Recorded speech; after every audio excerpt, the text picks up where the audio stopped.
2500 से ज्यादा युवाओं को सरकारी नौकरी का नियुक्ति पत्र दिया गया है।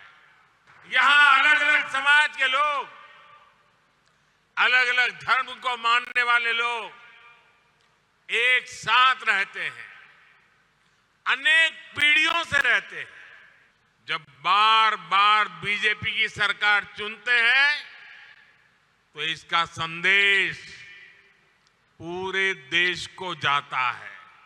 देश में कुछ दलों ने हमेशा डर फैलाने की, लोगों में झूठ फैलाने की राजनीति की है, लेकिन गोवा ने ऐसे दलों को करारा जवाब दिया है और बार बार दिया है।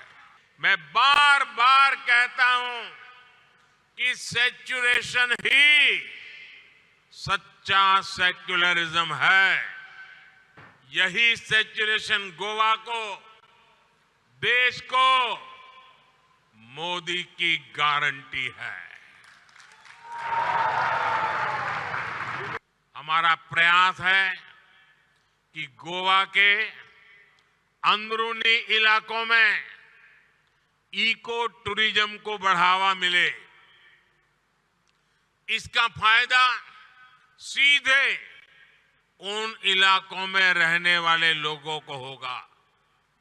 पणजी से रीस मगोस को जोड़ने वाला रोपवे बनने के बाद यहां पर्यटकों की संख्या और बढ़ेगी।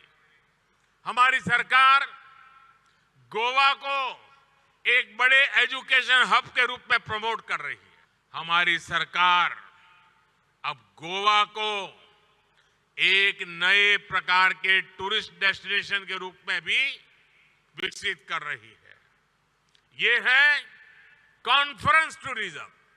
ऐसे हर इवेंट से पूरी दुनिया में गोवा का नाम और गोवा की पहचान पहुंच रही है। आने वाले सालों में डबल इंजन सरकार गोवा को ऐसे आयोजनों का बड़ा सेंटर बनाने जा रही है।